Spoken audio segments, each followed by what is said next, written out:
those little adjustments if certain things you're doing are getting punished. And I think for OG, the big one is just playing a bit more up-tempo. Yeah, it looks like they did that against Soniqs. They grabbed like a lone druid, giving BZM Ember Spirit, a lot of these tempo heroes to play around. A lot of focus still on this Oracle, though, which is still a little bit of a surprise for me. The Tiger Oracle, not something that I was really expecting coming into TI group stage, but it seems to be working out now for them. As we move on to Hokori, the South American squad, I've covered a lot of them, and there's been a few roster changes here and there. We had this situation with Yuma, Lumiere, and Parker swapping like a three-way swap between teams at the end of last season. Lumiere ending up here on Hokori, along with a couple of Brazilian players in Analog and Theo, and Gardic, Vitali, the kind of mainstays of Hokori here, the captain and the offlaner, always looking very solid. They've definitely been a surprise in this group stage, like you said, taking games off of these big teams.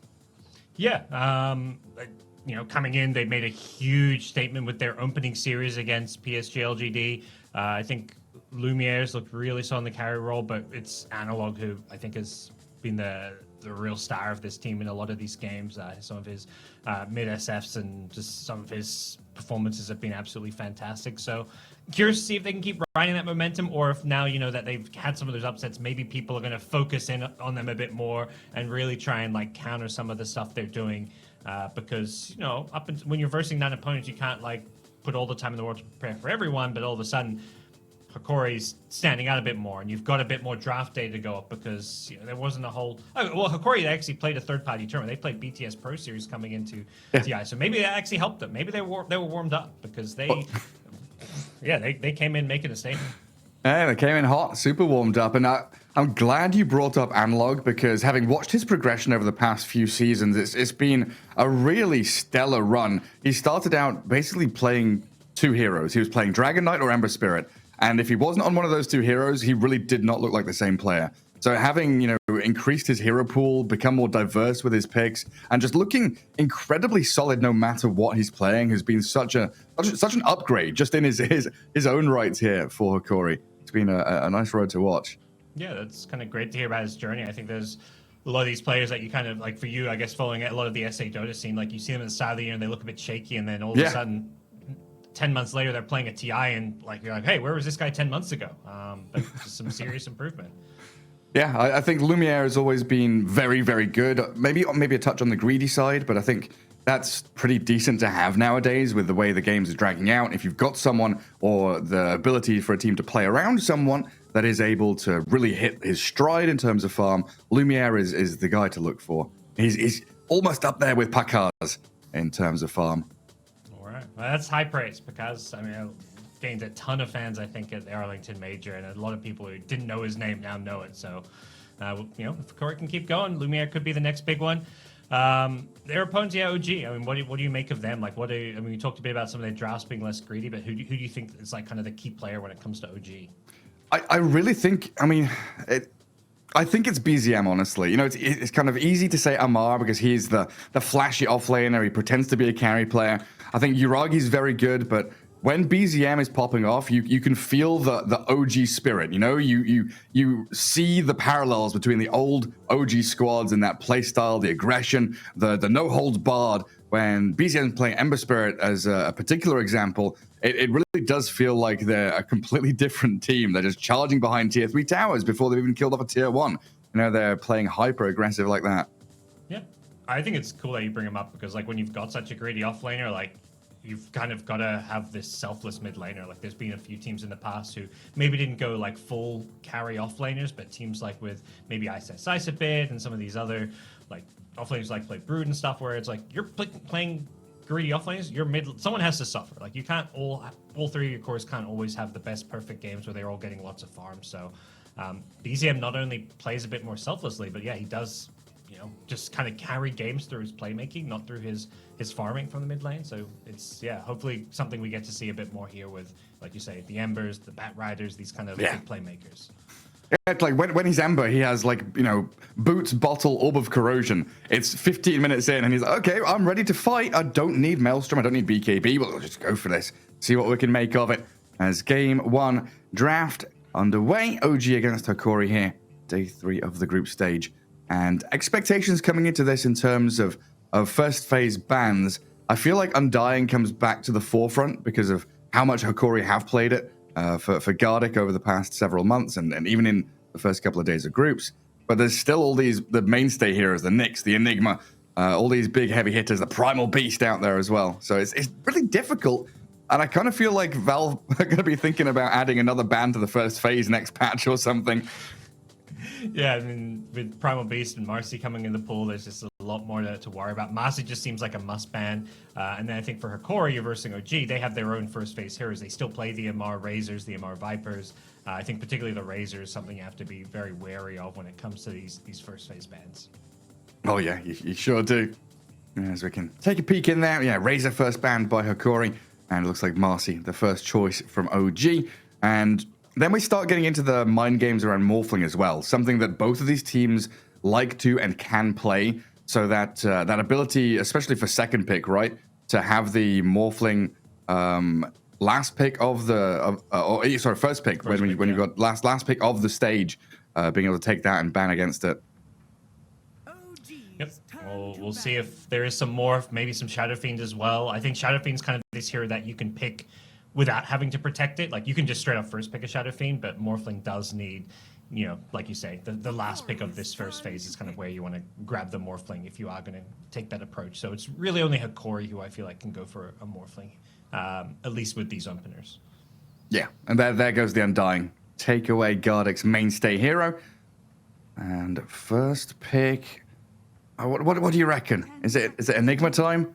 I'm not sure. I'm not too familiar with the current Hokori and what I've seen some of their drafts. I haven't seen their play quite as much, but the other option is you just get some of these strong, stable supports. Like there's a lot of teams who'll just like first pick an Ench or a Silencer and just be happy with that. Yeah, Nyx, exactly.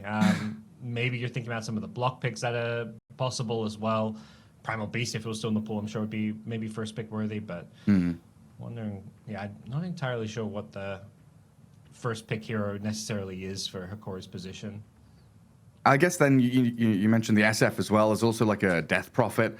These heroes that give, I still like the way you frame it, an identity, a way to really play around it. And there is the Shadow Fiend for Hokori. Yep, there's the SF. So that kind of signals then not going to go Morphling, but at the same time, SF has been one of their mainstays. They've played it before. They've won games with this, so I think they'd rather build around the Shadow Fiend. I think it's a bit more flexible because it can go multiple lanes, but also has both the magic damage build as well as the carry build. You can go for these kind of push drafts around the minus armor, or you can just go for the more balanced draft, like an SF plus Pudge, just being kind of a classic duo or SF Beastmaster type draft. Yeah, and this SF pick kind of throws a wrench in the works of what OG have been playing around with in terms of draft logic, where they'll second phase, or so they'll second pick a ET to try and block pick the Morphling, and that kind of makes people fearful of picking it up. But I think, like you say, if SF's picked here, it's unlikely they're going to go Morphling, so we'd probably see a shift from OG away from the ET and maybe back into like a Clockwork or a Tiny, or even the Tiger Oracle they've been picking up as the one of the pairing heroes here in the second pick spot.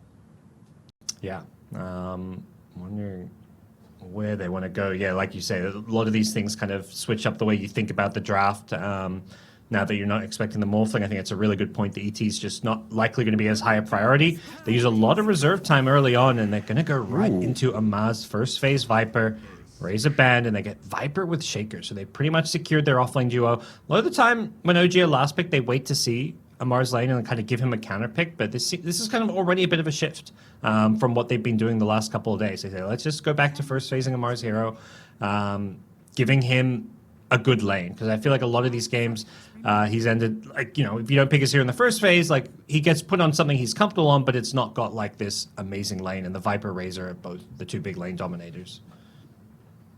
Yeah, is there any way that it's like a mid-Viper flex? Do you know how Viper does against Shadow Fiend anymore? Because I feel like that's not a matchup I've seen in like 5 years or something.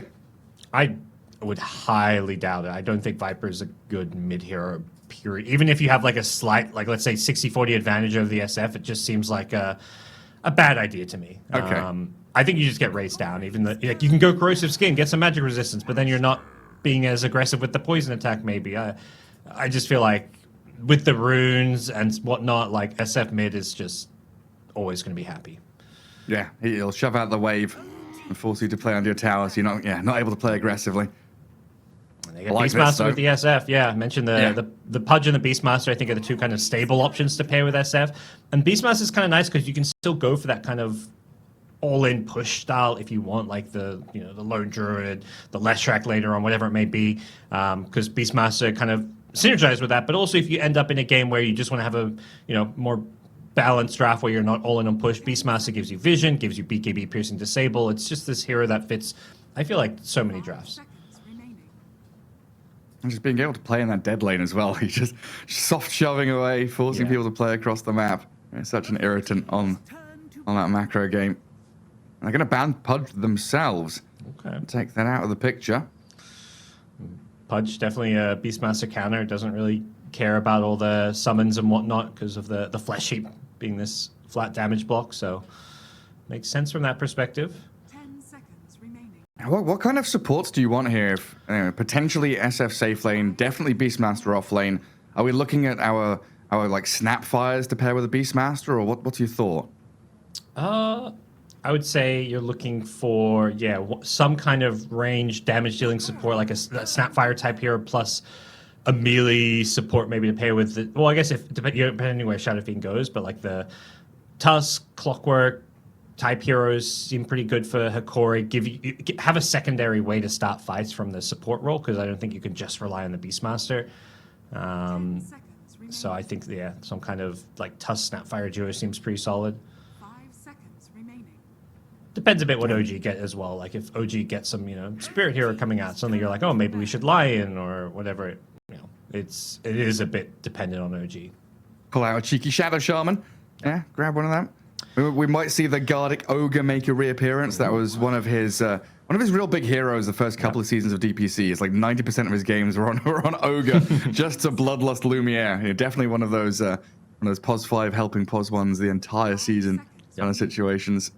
Could see some Rubik against the Shaker as well. Like a Rubik Beastmaster lane is pretty good. And then you've got the Fissure Steel later on. That's another option. So I think there's a lot of different directions for their supports to go.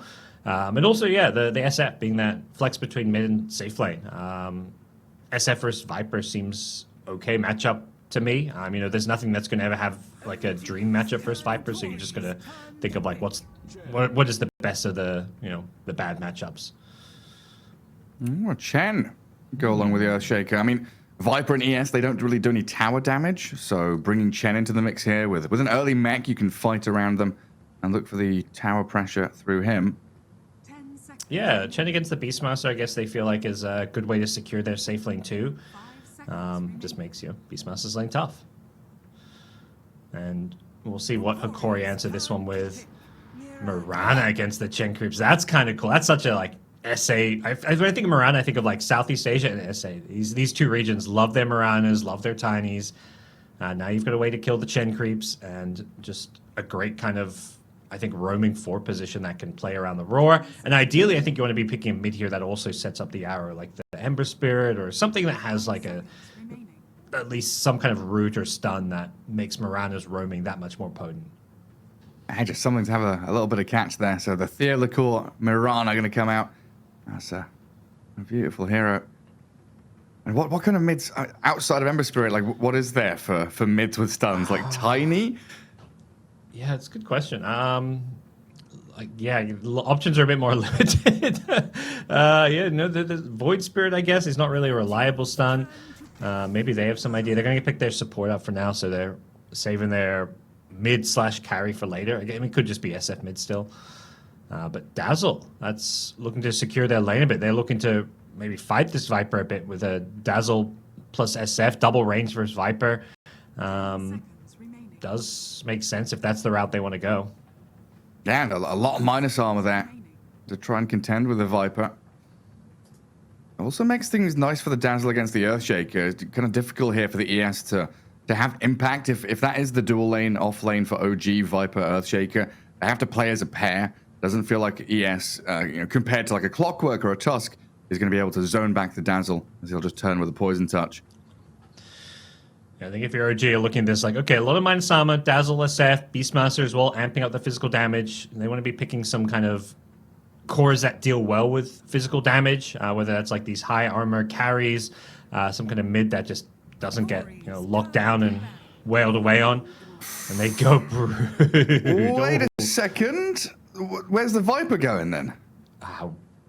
Good question. I mean, where's OG? Also, where's OG playing the Brood? Like, is this an Amar here, or is there a BZM Yuragi Brood that could be coming out? Oh, yeah.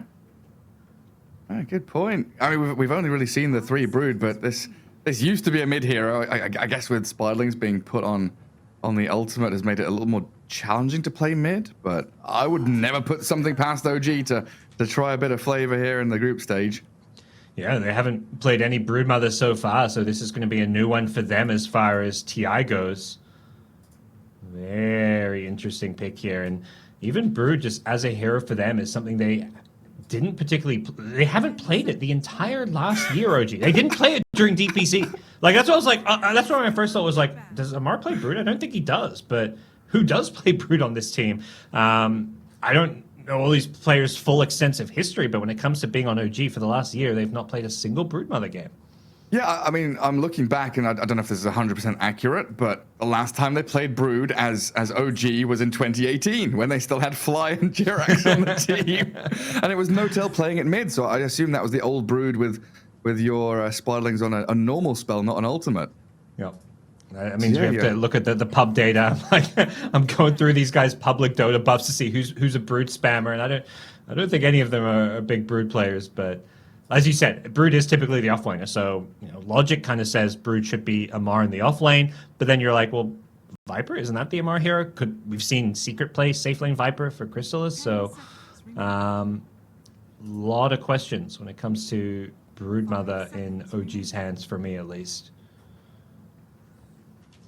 Yeah, it's a pretty wild one. I mean, Hokori going to be caught off guard by this as well. No amount of preparation would ready yourselves for that. And now out go the Kunkka and the Batrider. So there, 2 options there you were looking for. I think Kunkka was one we missed in terms of arrow setup. That would have been a gorgeous pick for Hokori. All right, I've got the data. So BZM, pub games, 18 Brood games, 61% win rate. Oh. This is over like thousands and thousands of games. 18 is like basically 0. In my mind, like for a pro player, in his entire pub career, he's played 18 games. Yuragi, 24 games of Brood, 45% win rate, also almost nothing. And then you've got Amar, 51 games of Brood, 41% win rate. 51's like his most played is Timbersaw. He's played 1,000 games of Timbersaw, 1,000 Marses, 500 Void Sprints, 500 Slaughter, 500 Razor. So playing 50 games of Brood in pubs is not a whole lot. What about the supports? Yeah, support Brood. Let's go. Hey, we saw it back in 2013 or something. There was a Ducky Brood. There was a Brood Tinkerlane, I think it was back in the day, but never again. So many Swedish players back then. Yeah, they did. Crazy stuff. The Swedes, they need to stick to observing. That's what they're good at. We've got one of the best Swedish observers here, but he's probably hating me for saying it. It's like, hey, we won a TI back in 2013. Excuse me. Yeah, what are you talking about? Keep our nation out of your mouth. And Chaos Knight going to add into that physical damage. And I mean, I said Brood Tinker, but I was joking, guys. What? Let's go. Yuragi Brood. Okay. A completely change in step and direction here. See a wry smile there from Yuragi, like, yeah, I'm ready. Prepping myself, shake everything off, prepare for this Broodmother game. I mean, they came prepared with some strats today. I mean, they're whether through scrims or maybe on some of their Smurfs. Maybe they've been practicing. This has come out of nowhere. I think Hokori just when they did their prep for OG, Brood was just probably not a hero even mentioned at any point. Yeah, I mean, who deals with the Brood here? This Chaos Knight doesn't have any real AoE. Dazzle, Mirana, Beastmaster. It feels like Shadow Fiend is the only hero that can clear Spiderlings. Yeah, I think it's the Shadow Fiend's AoE combined with the Beastmaster's ability to find the Brood with the Hulk and roar and burst her down. They've got to kill on the Brood, which is I think always nice.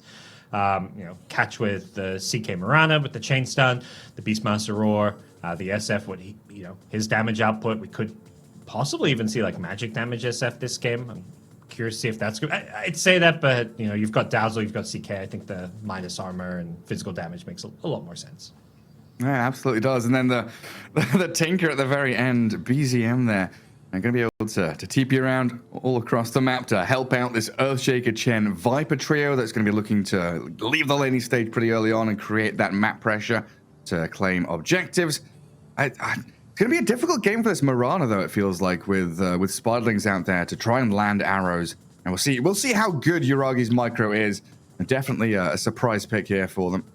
Yeah, Mirana's this hero that, I don't know, we're not seeing a whole lot of, and I think it's very hit or miss, and like literally hit or miss with the arrows, and that's kind of where this hero, you know, is made or broken. And you know, if you're not landing these arrows, generally you're just not really offering much at all in a team fight. Starstorm and is like a pretty mediocre nuke. Leap is just this mobility spell. Moonlight Shadow you get a lot of utility from, but yeah, it's this hero's picked for arrow. It absolutely is. Oh, Misha. Got some setup here. Misha. Chaos Bolt into arrows ready. There we go. They're going now. Set up stun. It's a 1 second one. And the arrow still lands. Fortunate there for Hokori. They get the kill. And Analog picks it up with the razors. So an early bottle is going to be coming out for the Shadow Fiend. Yeah.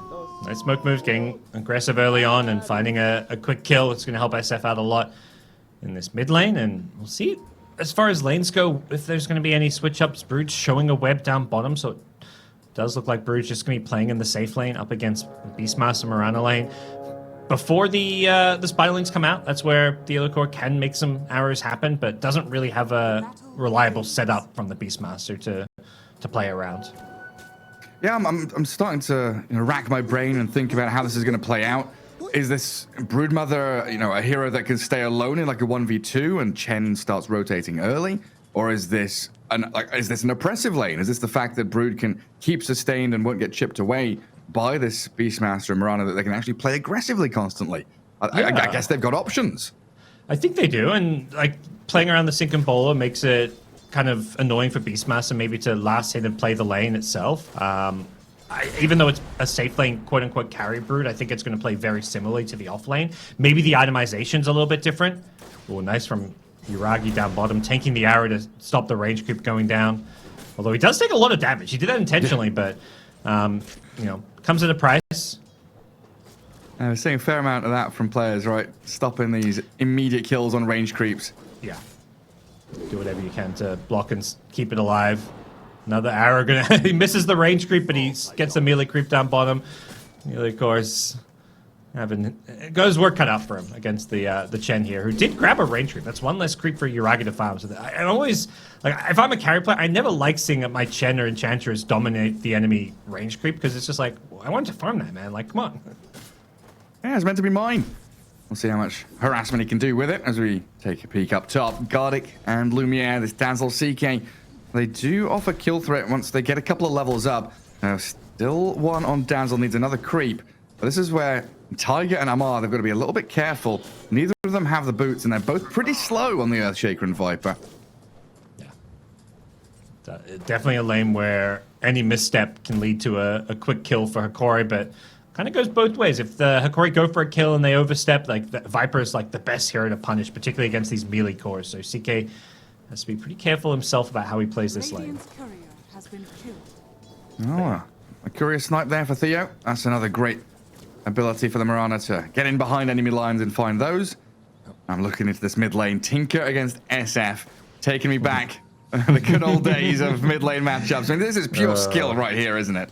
Of course, pure skill. At least it's back in the good old days where Tinkers maybe didn't level March, hopefully. Like then we entered the dark era, the dark days of Tinkers with March and the machine spam delaying games. But some good old nuke on nuke action here. BZM going for laser missiles and SF going for the razors, of course. Hopefully we see some solo kills here is all I can say. Yeah, I'm thinking a little further back to like the Dendy Tinkers where he'd max out laser rockets and like I think there's some real famous clips out there of him like level 4 roaming into lanes and getting 5 kills of people TPing into trying to save their teammates. He can definitely be active with the Tinker. This Mirana's kind of owning so far, by the way. Like 2 couriers kill, that's kind of sloppy from OG. And just being really uncontested, getting some good side pulls off, and this Beastmaster and Mirana lane are just, yeah, really impressing me so far. And not even bothering to level up the board up against the Chen makes a lot of sense. Going for the 2 points in the wild axes, so giving a lot of harassment onto Misha, keeping the Chen at bay. But I think through the webs and through this divine favor, they've got so much HP regen. I mean, what is it when the Chen's nearby? 13.8, 14.8 on the Broodmother. It's just, unkillable. If you're chipping away at them, sure, nice, but they're never going to die. Praising Hokori. He's still struggling to land these arrows on the Chen creeps. He gets a range creep at least, but that was not his goal. And now Vitaly's in trouble with the ghost slow. Yep, that's an easy kill, and that just comes down to not quite hitting the arrow on that ghost. Even micros into the tree to get back to safely. That's the great creep for this Chen to have this early on. Yeah, Theo even leaping forward to try and get it. Holding a ring of regen on this Mirana. Just trying to keep sustained in that lane against all of that HP regen from OG. And so far, very good in that mid lane. Analog 23 and 4 as they do get a kill on Tiger top. So it looks like he did overstep, and this Dazzle CK pairing showing how much physical damage they can do. Yeah. See, Amar going double Wraith Band, so he's looking to really fight early on and try and contest this lane. Back at mid, SF, triple raises the misses. Needs to wait for it to wear off. Ooh. Keeps the salve as well. Close one there, though, and BZM's getting handled in last hits, and he nearly just got solo killed by the SF. Bottom tower is under attack. SF does have a bit of a health disadvantage now. Has to be a little bit careful here. We'll have triple raise soon-ish, but doesn't quite have the mana for it yet. Yeah, where's my bottle refill? Tinker has 2 supports in his lane coming to help him out. Like, Chen's even rotated here, and this is what I was wondering. With Broodmother able to just self-sustain in the bottom lane, how active does Misha get? And it looks like pretty active. We're not even close to 6 minutes, and he's already looking to guard runes. Nice from Analog, backpacking his raindrops when the missile comes out, so he doesn't just lose his raindrop charges there. He really wants it for like a more key time. Plus he had the salve, so he didn't really want to just waste those raindrop charges. Just small little micro plays coming out from him. You mentioned, yeah, the Chen rotating mid. Mirana doing the same thing. There was a Radiant Ward around the bottom river, so I'm not sure if Thelic will walk past it. But right now, any kind of arrow landing on BZM should be a kill. Yeah, even being circled out there by Uragi saying, hey, this is the area we've got vision of. Saw the Mirana moving. Haven't seen her come back. Probably lurking in that mid lane. But yeah, bottom lane, the big one lane for OG. I was talking about Beastmaster and Mirana doing well early, but that kill completely tipped the lane back in OG's favor. And Brood looking like she's going to be getting a fast level 6. And level 6 Brood is just something that Beastmaster does not really have the tools to deal with. Has gone the Wild Axis build, but it's just very easy to kind of maneuver the Spiderlings around it. You can probably tank one Wild Axis with them. At least the Spiderlings won't get one shot. So not easy, I think, for Beastmaster to stay in this lane once Brood hits level 6. Yeah, definitely going to be hard. Might have to bring the SF down there to deal with them as Gardic. Yeah, this ability for Amar and Tiger to Fisher and slow with the poison attacks. Gets in there on the Dazzle. And Lumiere attempting the trade, but now he's in a bit of trouble himself. Yeah. Tiger will close the gap. Another enchant totem. And Amar stacking up all the damage. Looking to kill off the CK, and even under this tier 1 tower, he's not safe. A double for Amar. And it's just like you said. Yes, the CK Dazzle offer kills onto this Earthshaker Viper, but it goes both ways. Yeah.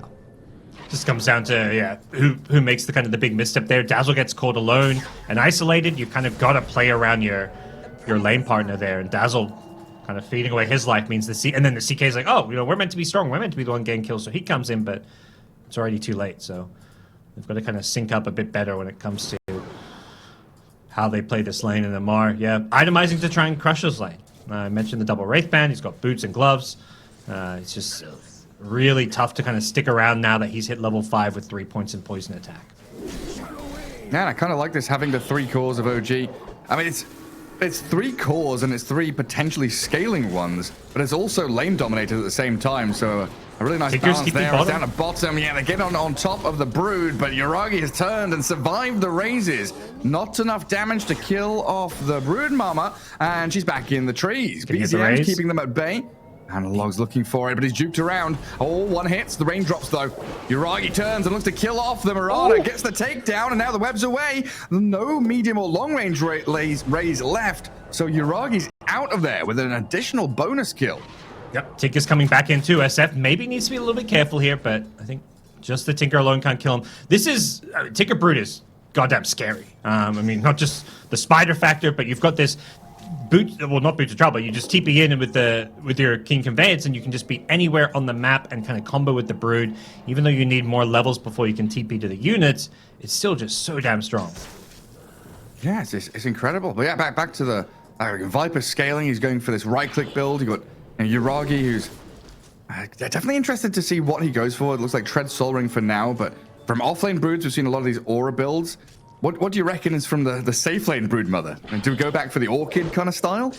I kind of want to see that. I feel like Yuragi going for like tons of kills here, as we're seeing in the mid lane. He's found the SF. Like, just play this active hunting Brood. You've got a Tinker in your team. They want to go for kills all over the map.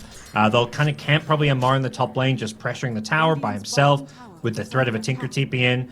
But yeah, for Brood, let's go fight. There's the Orchid. He's queued it up now. Oh, very nice, yeah.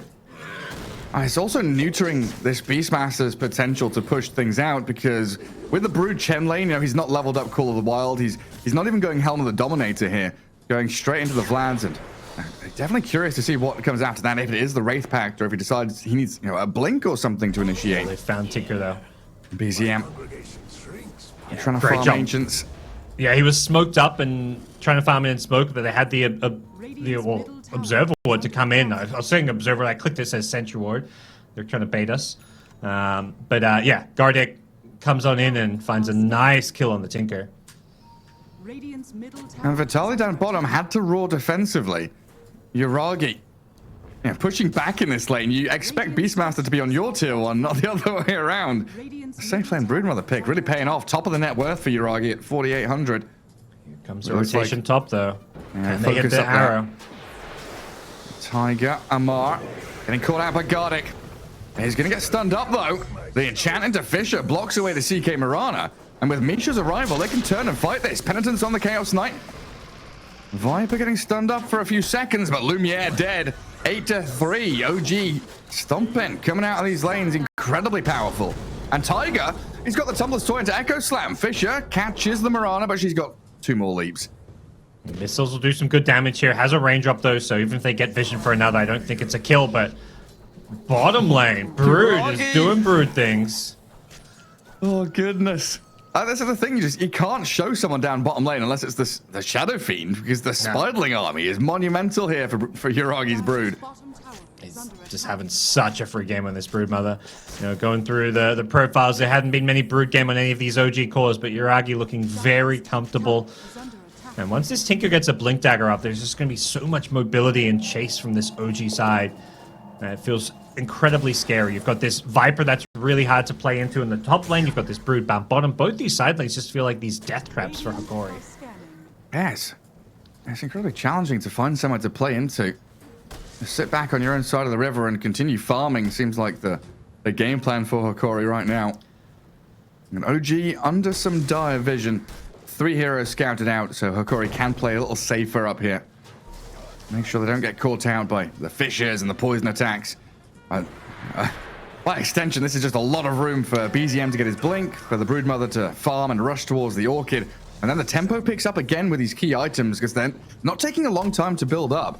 It's going to be, 13 minutes in, we'll have this synchronization between the Brood and the Tinker. Oh, nice dodge of the Fisher. The Phantasm and the turnaround play with the arrow onto Tiger. Hokori bring numbers top to defend their tower. Yeah. Mid lane, that DDSF is pressuring, but there's a Tinker there to defend it. Bottom lane elsewhere, Yuragi's taking tier 1.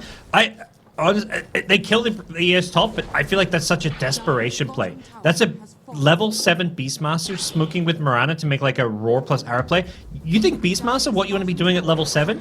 It's pushing the offlane tower. Like, the fact he's smoking and basically being played as this ganking offlaner is really concerning for me. They've completely got Beastmaster playing like out of his role. Like, you don't pick Beastmaster to run around the map using Roar. You pick him to get fast helm and use his board to kind of push the offlane, but he's just gone max wild axes to address the Brood, and he's the one losing his tower. It's kind of a disaster situation from my perspective when it comes to this Beastmasters game. It's like he's fully adapted and still failed. I mean, yeah, we've seen some value points in axes, 1 or 2 points, but I feel like this is the first time in a long time I've seen max axes on a Beastmaster 12 minutes in.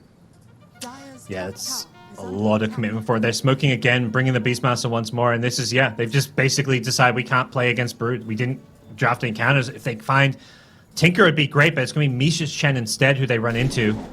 Oh, I don't even have the Roar. It's going to come down to axes and poison touch here to try and bring down Misha.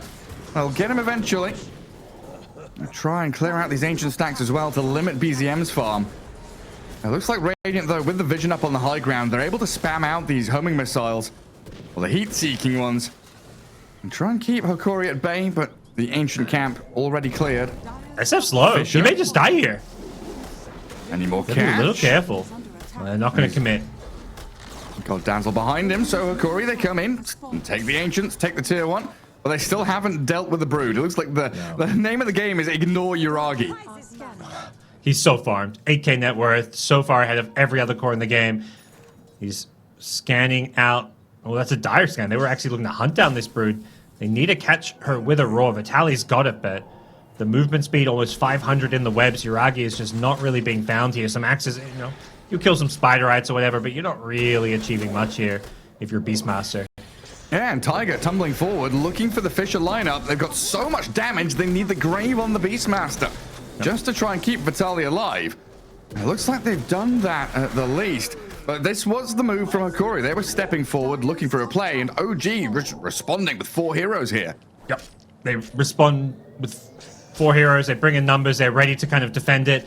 CK commits his ultimate just to kind of farm a couple of creeps, and then you overcommit down bottom on Hokori. There's still this Viper top who just solo pushes a tower. So OG just playing the map that much better. Oh, Arrow. Yeah, okay. Does Theo have the damage? Level 2 think so, no. Starstorm. Yeah. Never mind. Just always so exciting when you see an arrow like that on Tinker. It's like, oh, maybe? Yeah. Maybe? Oh, no? Orchid now. Oh, the Orchid. Oh, dear. Well, that's what you get for arrowing my Tinker. Yuragi absolutely ready to play. He's got Manta Style queued up next as well, as they go straight in for that tier 1 mid lane. Chen creep, Spider Army, easily brought down. Just got chewed up. Yeah, Chen's got the mech now, so a lot of heal potential for the entire OG side. Makes it so that some of these cores in these sidelines can play kind of... we've been seeing Viper play solo top. We've been seeing Brood play solo bottom. You've just got that... all that save that the Chen brings to the table now as well. Another Orchid. Just to kill off some Ancients. Yuragi using it to increase his farm speed, which is already pretty nuts to begin with. But he might get caught here. The Roar, well placed by Vitaly on the hero, and the Arrow connects as well. Trying to kill off the Broodmother with a couple of raises, but Yuragi down to the low ground, still alive. The Starstorm second hit lands, but Misha, oh, the axes! They get the Broodmother. 2 down now as Hokori defend their Ancients area. Again, heavy commitment as 5 heroes there, but still seems worth it to get Broodmother off the map. Yeah, that's amazing. Killing the Brood, any kill in the Brood, doesn't matter how many heroes you commit, you're going to feel good about.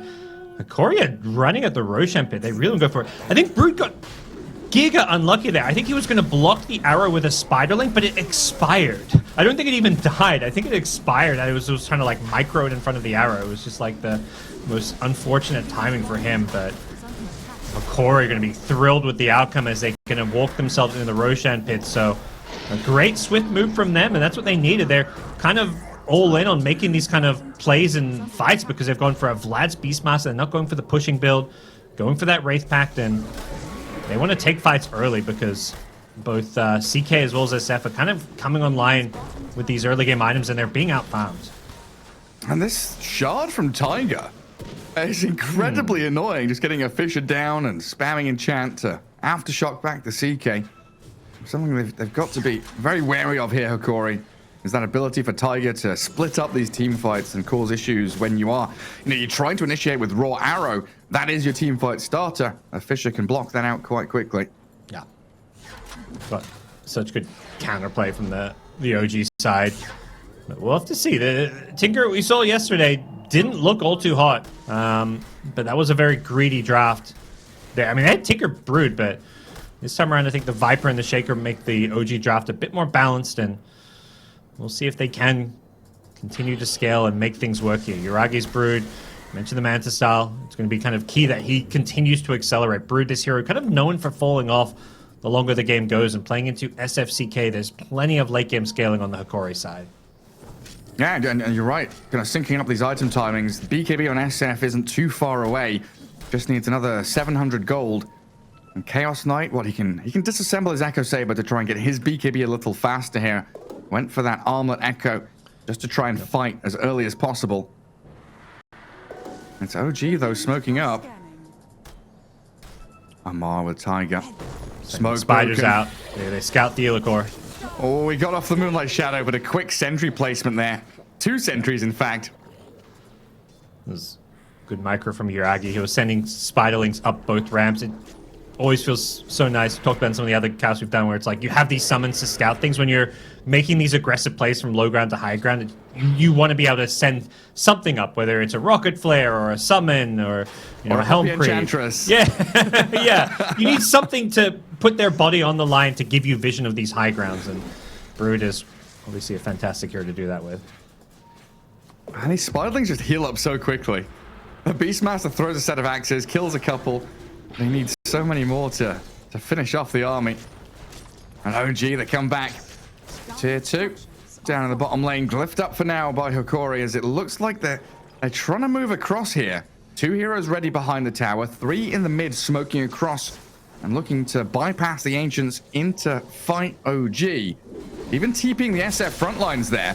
Immediate Fissure, though. And he's got no BKB. Has the Aegis. Trying to fight into the Viper while the CK battling Yuragi. But Amar has a BKB of his own. Back into the tree line, getting away from the Chaos Knight as the Wraith Pact expires. And Tinker, he TPs forward. They have the Fissure landing on the Chaos Knight. Trying to chain stun down Lumiere. Hokori spend quite a lot there. They didn't waste the Aegis, and the BKB did come out from Analog towards the tail end of the fight. But nobody dying. Yeah, no harm, no foul. Just struggling to find these good initiations. Arrows are just so hard to land with all the summons from Chen and Brood. CK even going to ulti for this one. Well, they see the Brood.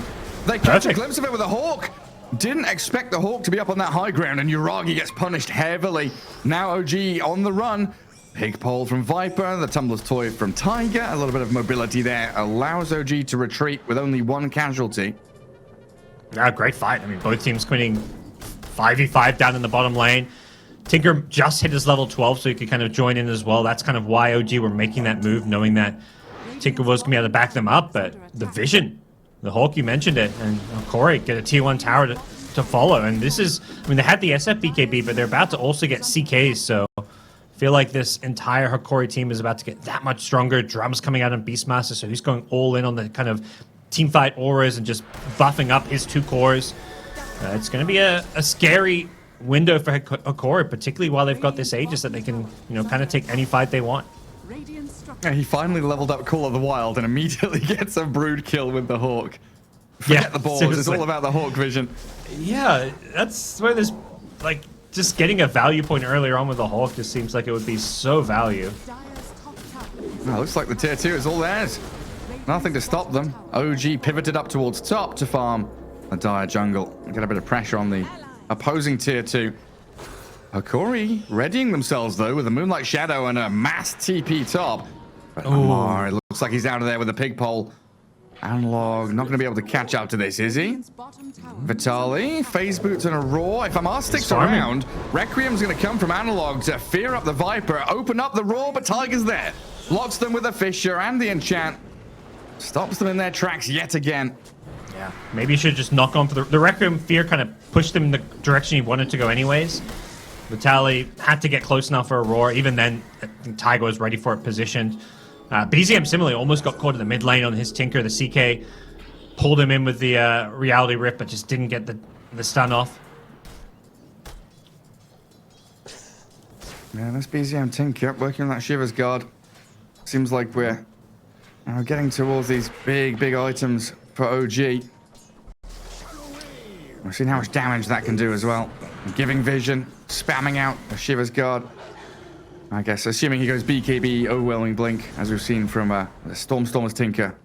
yesterday in the group stage. Yeah, I think it's build makes a lot of sense. Seems to be pretty common from the pub players on Tinker I've seen as well. But right now, it really feels like Hokori have weathered the storm. The Broodmother, her big power spike with this early Orchid.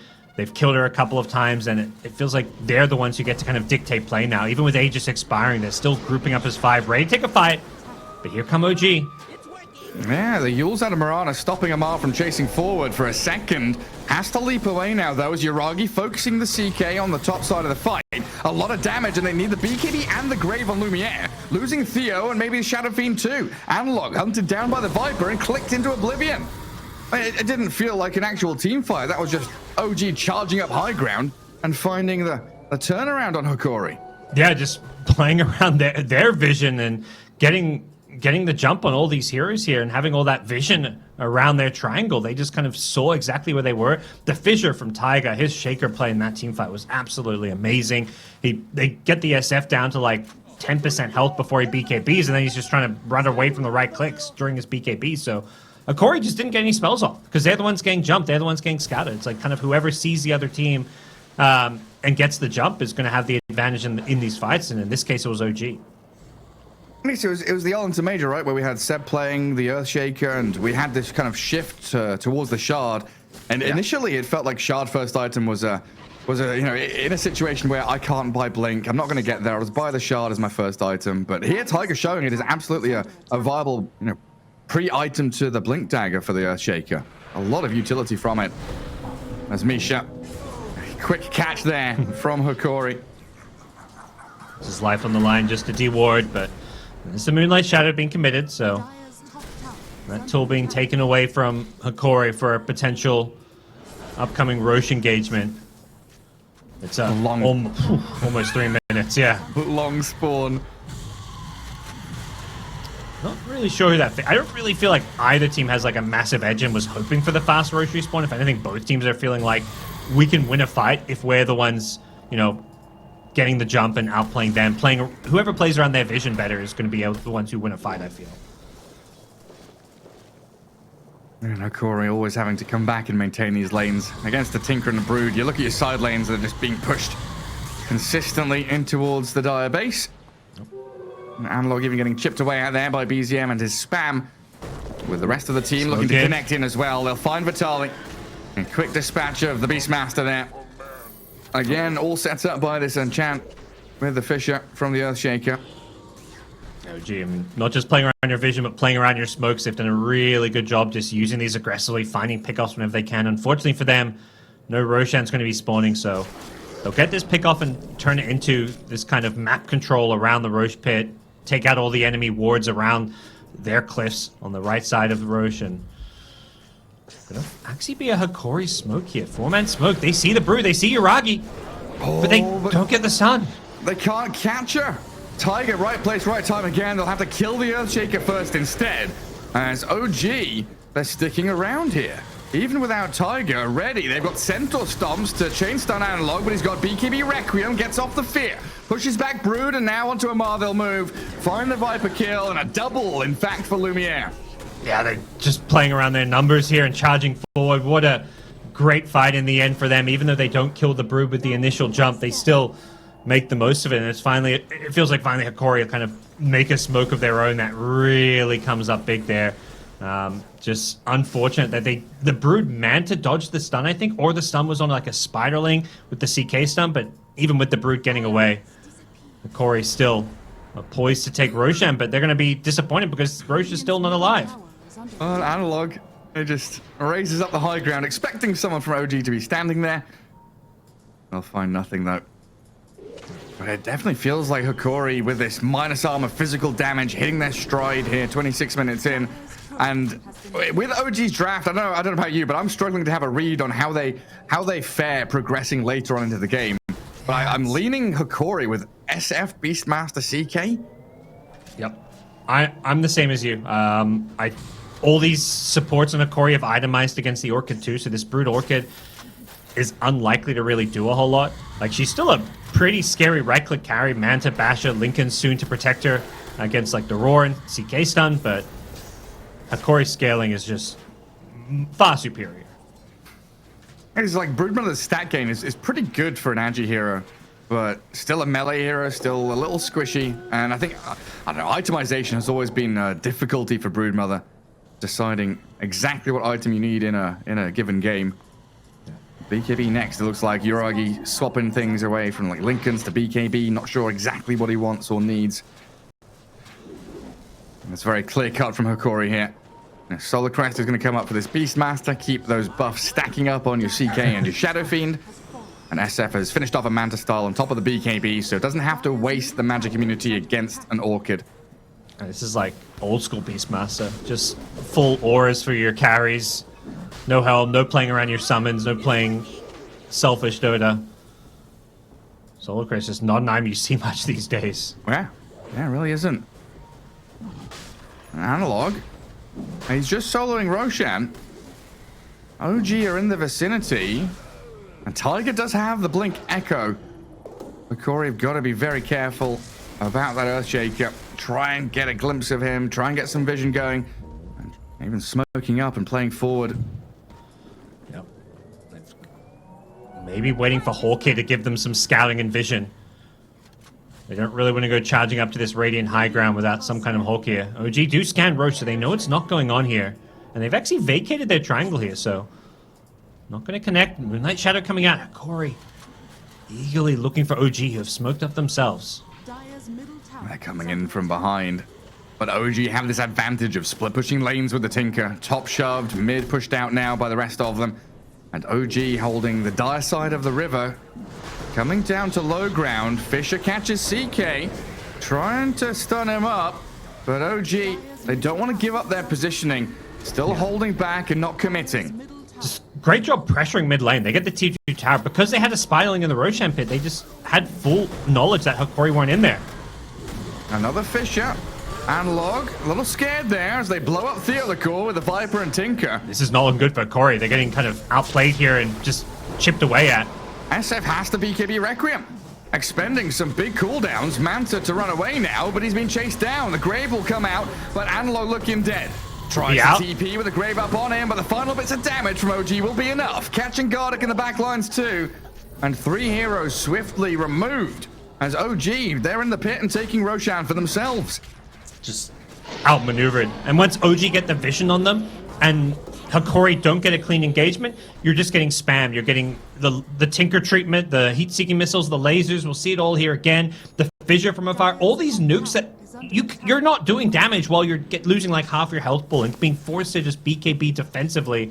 And as a result, OG just kite the BKB, then they re-engage. And it just feels like every single kill OG got there was like the freest, like no trade whatsoever, just pure easy pickoffs. Yeah, BZM just solo killing Beastmaster, blinking around on top of him with this Shiver's Guard and Rocket spam. But yes, that's a good way to put it. There's just no commitment. It's this guerrilla tactics, right? You go in, you force a few spells, you go out. There's no real, heavy commitment. They didn't even use Blink Echo, did they? Tiger still has that for his next fight. Yeah, it's just all set up by the great map awareness of OG, avoiding the smoke gank, making sure they don't get caught out by any of this, like, Roar initiation or CK blink stun. That's a great example of how that macro play. Oh, the catch on. Oh no, the range creep throws his body on the line. Get down, Mr. Tinker. BZM just continues that spam. But a good example of macro play winning a team fight. Yeah. The fact that they pushed top and mid meant Hokori were in this position where if they don't force a team fight and commit for Roche or commit for a battle, they're going to be pushed up onto their high ground. So they were in a position where they had to do something. Yep. Hokori just kind of had the wrong read. Like, they smoked into the triangle and OG were actually pushing out mid, so they needed to find a better way to just run some of these heroes. Lumiere has to BKB TP out. Looking to cancel that.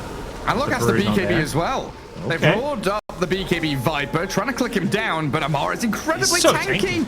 He's got a Scardy, he's got a plate mail. Analog needs to be graved up, but he's been bashed now and should be finished off with a damage over time from Amar.